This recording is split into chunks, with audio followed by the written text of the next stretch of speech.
Para resolver el caso clínico de hepatitis, nos dicen que el paciente es de sexo femenino de 35 años de edad que consulta al servicio de urgencias por presentar adinamia, fatiga intensa, náuseas, vómito y dolor abdominal. Además, presenta ictericia mucocutánea.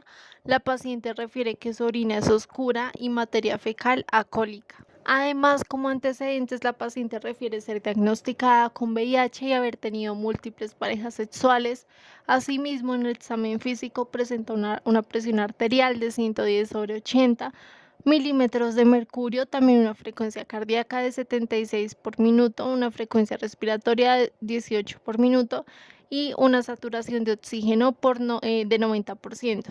El médico también solicita exámenes de laboratorio, los cuales fueron transaminasas y bilirrubinas. Y además de esto, también solicita un perfil serológico para la hepatitis. Acá pueden observar los resultados que obtuvo la paciente. ¿Cómo adquirió la hepatitis el paciente? La hepatitis B por lo general se transmite cuando la sangre, el semen u otro líquido corporal de una persona que tiene el virus de esta hepatitis B ingresa en el cuerpo de otra persona que no está infectada. Esto puede ocurrir a través del contacto sexual con una persona infectada. También se puede infectar por compartir agujas, jeringas, otros equipos para inyectar drogas o de una madre infectada a su bebé al nacer. En este caso, la paciente adquirió la infección por transmisión sexual, ya que tuvo contacto íntimo con muchas personas. Para el análisis de bilirrubina y ALT se le solicita al paciente toma de muestra de sangre. El análisis de sangre puede determinar el virus de la hepatitis causante de la infección y asimismo los anticuerpos específicos que se están produciendo en el organismo para el virus, y también se le solicita una muestra de orina para determinar ictericia o algún tipo de daño hepático. El elevamiento de bilirrubina se puede ver relacionado con enfermedades hepáticas. Una de ellas es la hepatitis aguda, que es causada por una inflamación del hígado.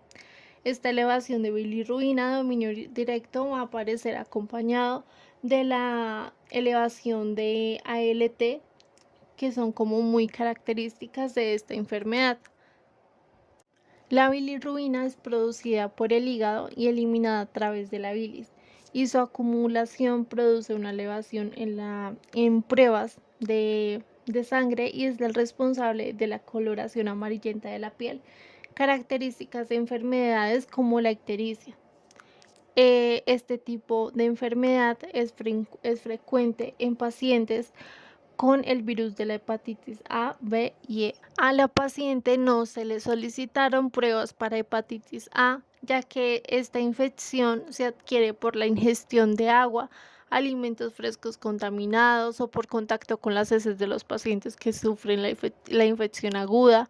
La puerta de entrada es principalmente la mucosa intestinal y los hepatocitos resultan infectados por la llegada del virus procedente de la viremia primaria. Aunque la paciente presentaba síntomas como adinamia, fatiga intensa, náuseas, vómito y dolor abdominal, que son síntomas muy comunes en pacientes con hepatitis B, con base a lo expresado, lo más probable es que sea hepatitis B o C, ya que la paciente indicó que había tenido relaciones sexuales con diferentes parejas. Además, presenta síntomas más característicos como el agotamiento y el dolor abdominal, porque la paciente presenta orina oscura. Bueno, esta patología se llama coluria, es una coloración oscura de la orina debido a la acumulación de bilirrubina en sangre y esta es excretada por vía urinaria. Es un signo muy común de enfermedades hepáticas como la hepatitis y la cirrosis. Asimismo, ¿a qué se debe la colia en la materia fecal? La colia es la no secreción de bilis por la vesícula biliar. La falta de bilirrubina y sus derivados en el intestino delgado provoca la ausencia de color en las heces.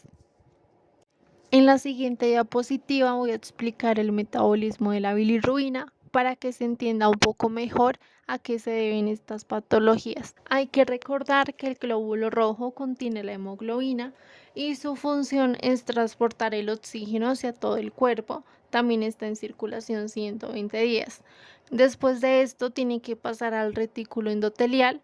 Este sistema está formado por macrófagos que son encargados de degradar la hemoglobina y la van a descomponer en el grupo hemo y el grupo globina.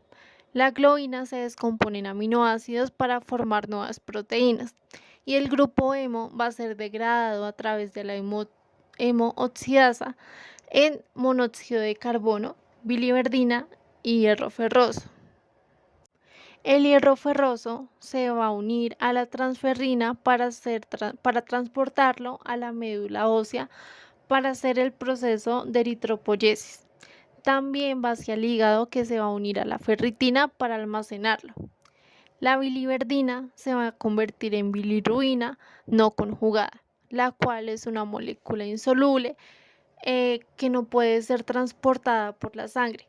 Para ello necesita ser transportada por la albúmina, que la va a llevar al hígado para ser convertida en bilirrubina conjugada por la enzima UDP. La bilirrubina conjugada después va a ser expulsada al intestino delgado y grueso, la cual va a ser convertida a urobilinógeno, el 80% a través de oxidación se va a convertir en estercobilina, la que le da el color a las heces, y el 18% regresa al hígado y un 2% es eliminado por el riñón en forma de urobilina, que es el que le da el pigmento a la orina, que indica la reactividad del antígeno de replicación del virus de la hepatitis B en el caso clínico descrito.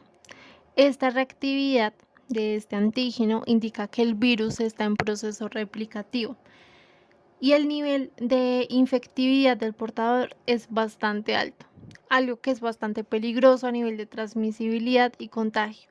Por otro lado, al encontrarse alta la carga viral, la respuesta del sistema inmune será aún más fuerte, por tanto habrá mucho más daño al nivel hepático, porque la ALT y AST están elevadas. Bueno, las transaminasas son un tipo de enzimas o moléculas con capacidad metabólica que tenemos en las células del hígado, es decir, en los hepatocitos, y se encargan de convertir unos aminoácidos en otros.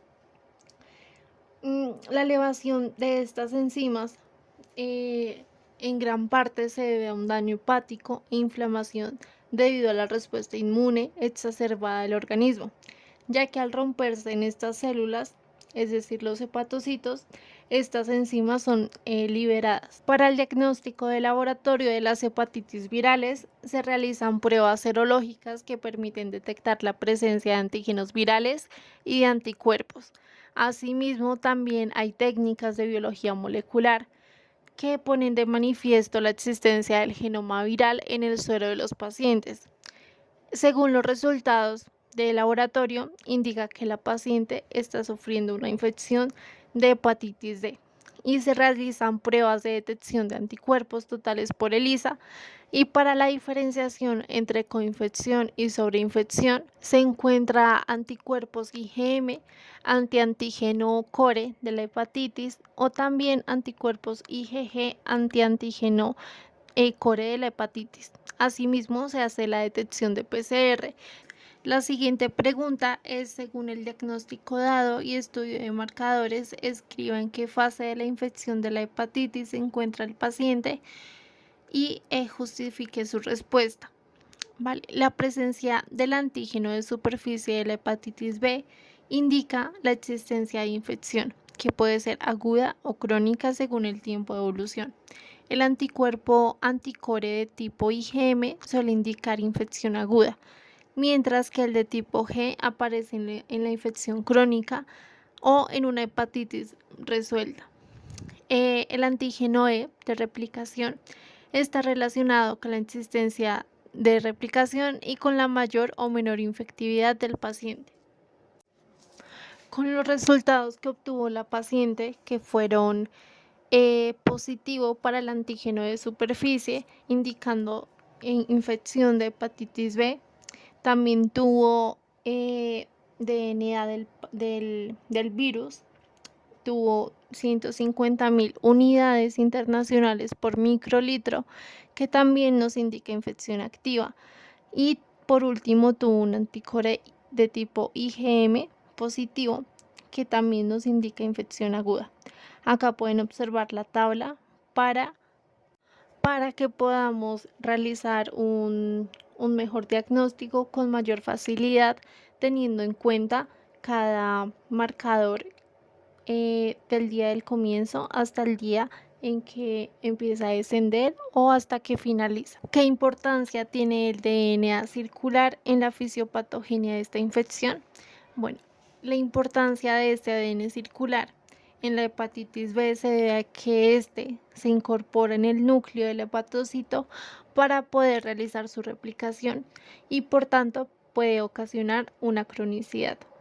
Además, allí en los hepatocitos el virus se puede esconder para evitar la respuesta inmune. Las pruebas para hepatitis B solamente se le realizan a los pacientes que tengan un diagnóstico por infección por la hepatitis B. En este caso, nuestra paciente sí presenta el diagnóstico, entonces sí es necesario. Además, porque la paciente tuvo un resultado de antígeno de superficie positivo para hepatitis B. Entonces es necesario clasificar esta patología como una coinfección o una sobreinfección. Finalmente, según los resultados, se manifiesta que la paciente tiene una coinfección de hepatitis B y D aguda, ya que se presentan los dos virus al mismo tiempo, según los resultados que tuvo el paciente. Los resultados nos indicaron este diagnóstico, ya que los antígenos de superficie y de replicación dieron positivo y después al realizarle pruebas serológicas para encontrar anticuerpos anticore del virus de la hepatitis B también dieron positivos.